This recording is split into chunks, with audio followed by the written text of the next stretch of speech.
Karena mana urapan masih ada. Urapan itu membuatkan Anda konsisten, fokus kepada pelayanan di bersama Tuhan kepada Anda. Karena tanggung jawab yang besar itu. Amin. Pula kata Daud ayat 37, Tuhan yang telah melepaskan aku dari cakar singa dan dari cakar beruang, Dia juga akan melepaskan aku dari tangan orang Filistin itu. Kata Saul kepada Daud, pergilah, Tuhan menyertai engkau. Lihat, Daud, orang yang diurapi itu senantiasa perkataannya itu mengandalkan Tuhan.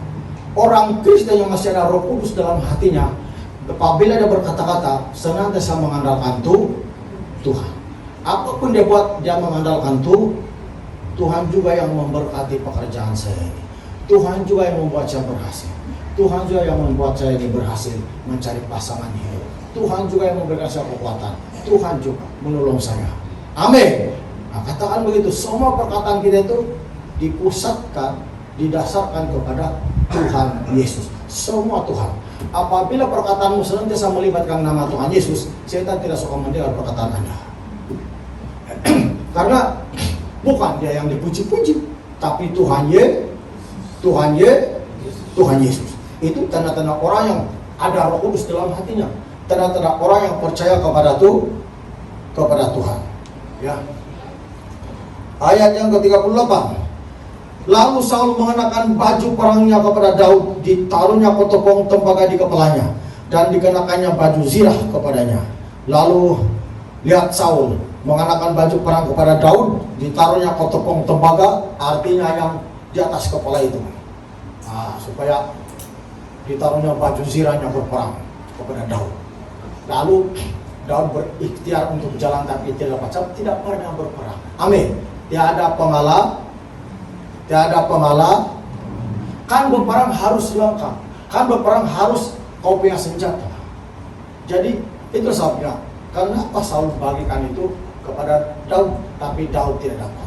Ayat 39. Lalu Daud mengikat pedangnya di luar baju perangnya. Kemudian ia berikhtiar berjalan, sebab belum pernah dicobanya. Maka berkatalah Daud kepada Saul, aku tidak dapat berjalan dengan memakai ini, sebab belum pernah aku mencobanya. Kemudian ia menanggalkannya. Dengar betul-betul. Dalam pelayanan, pengalaman itu memang penting. Tapi pengalaman tanpa Roh Kudus dalam hidupmu itu bahaya. Karena ada masa-masa kau dihadapi cabaran yang besar dalam gereja, kau tidak akan mampu menghadapinya.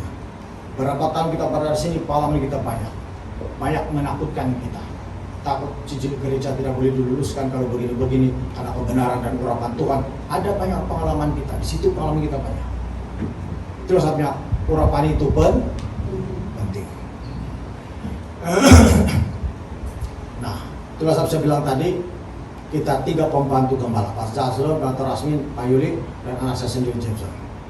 Ya, ingat, walaupun dia masih muda, belum ada pengalaman seperti yang kamu alami karena umurnya berbeda, tentu cara ibadahnya berbeda-beda, pengalaman masuk gereja di mana-mana, tapi bukan tertakluk pada pengalaman itu. Amin.